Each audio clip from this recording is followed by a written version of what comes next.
Habacuc, chapitre 1. Oracle révélé à Habacuc, le prophète. Jusqu'à quand, ô Éternel? J'ai crié, et tu n'écoutes pas. J'ai crié vers toi à la violence, et tu ne secours pas. Pourquoi me fais-tu voir l'iniquité, et contemples-tu l'injustice? Pourquoi l'oppression et la violence sont-elles devant moi?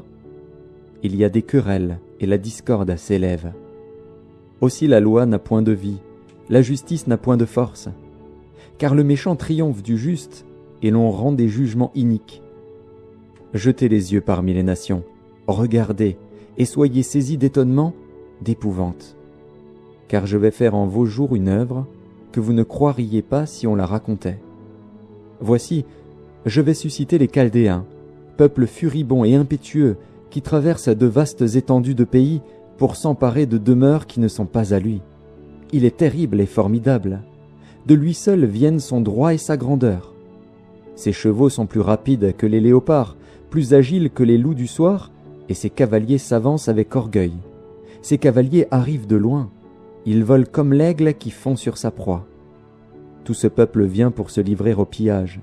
Ses regards avides se portent en avant, et il assemble des prisonniers comme du sable. Il se moque des rois, et les princes font l'objet de ses railleries. Il se rit de toutes les forteresses, il amoncelle de la terre, et il les prend. Alors son ardeur redouble, il poursuit sa marche, et il se rend coupable. Sa force à lui, voilà son Dieu. N'es-tu pas de toute éternité, éternel, mon Dieu, mon Saint? Nous ne mourrons pas. Ô Éternel, tu as établi ce peuple pour exercer tes jugements. Ô mon rocher, tu l'as suscité pour infliger tes châtiments. Tes yeux sont trop purs pour voir le mal, et tu ne peux pas regarder l'iniquité. Pourquoi regarderais-tu les perfides et te tairais-tu, quand le méchant dévore celui qui est plus juste que lui? Traiterais-tu l'homme comme les poissons de la mer, comme le reptile qui n'a point de maître? Il les fait tous monter avec l'hameçon, il les attire dans son filet, il les assemble dans ses rets. Aussi est-il dans la joie et dans l'allégresse. C'est pourquoi il sacrifie à son filet, il offre de l'encens à ses rets. Car par eux sa portion est grasse, et sa nourriture succulente. Videra-t-il pour cela son filet, et toujours égorgera-t-il sans pitié les nations? J'étais à mon poste, et je me tenais sur la tour. Je veillais pour voir ce que l'Éternel me dirait, et ce que je répliquerais après ma plainte. L'Éternel m'adressa la parole, et il dit, « Écris la prophétie, grave-la sur des tables, afin qu'on la lise couramment.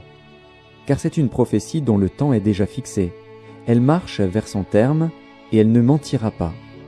Si elle tarde, attends-la, car elle s'accomplira certainement. Voici, son âme s'est enflée, elle n'est pas droite en lui. Mais le juste vivra par sa foi. Pareil à celui qui est ivre et arrogant, l'orgueilleux ne demeure pas tranquille. Il élargit sa bouche comme le séjour des morts, il est insatiable comme la mort.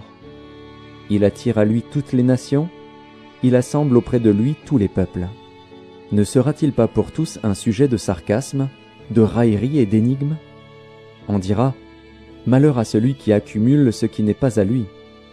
Jusque à quand? Malheur à celui qui augmente le fardeau de ses dettes. Tes créanciers ne se lèveront-ils pas soudain? Tes oppresseurs ne se réveilleront-ils pas? Et tu deviendras leur proie.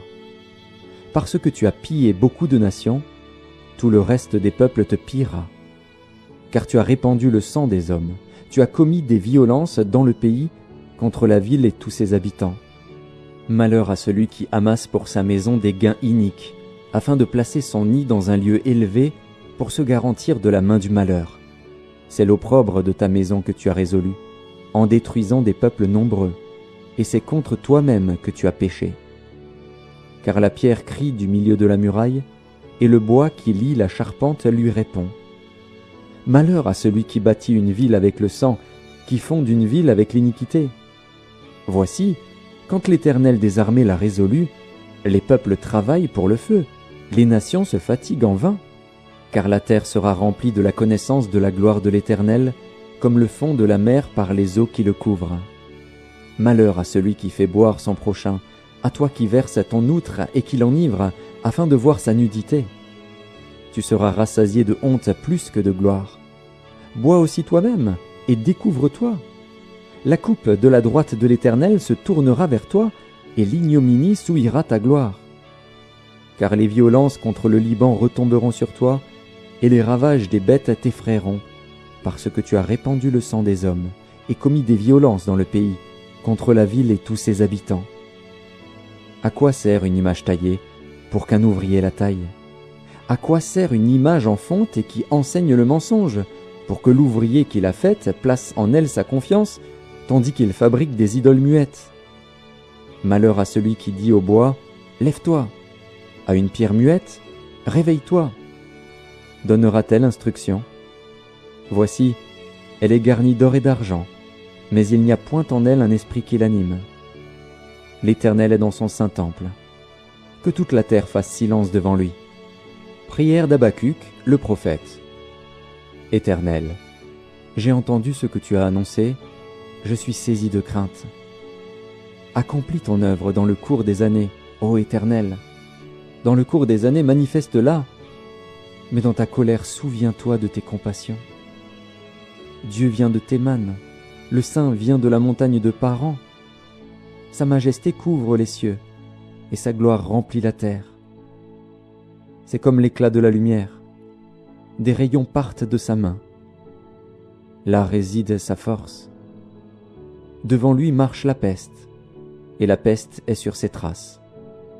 Il s'arrête, et de l'œil il mesure la terre. Il regarde, et il fait trembler les nations.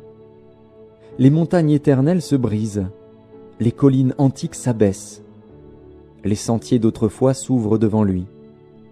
Je vois dans la détresse les tentes de l'Éthiopie, et les tentes du pays de Madian sont dans l'épouvante. L'Éternel est-il irrité contre les fleuves? Est-ce contre les fleuves que s'enflamme ta colère? Contre la mer que se répand ta fureur, pour que tu sois monté sur tes chevaux, sur ton char de victoire? Ton arc est mis à nu. Les malédictions sont les traits de ta parole. Tu fends la terre pour donner cours aux fleuves. À ton aspect, les montagnes tremblent, des torrents d'eau se précipitent. L'abîme fait entendre sa voix, il lève ses mains en haut. Le soleil et la lune s'arrêtent dans leur demeure, à la lumière de tes flèches qui partent, à la clarté de ta lance qui brille. Tu parcours la terre dans ta fureur, tu écrases les nations dans ta colère. Tu sors pour délivrer ton peuple, pour délivrer ton oint. Tu brises le faîte de la maison du méchant, tu la détruis de fond en comble.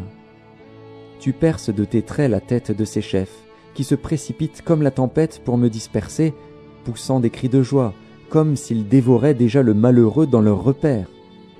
Avec tes chevaux tu foules la mer, la boue des grandes eaux. J'ai entendu, et mes entrailles sont émues.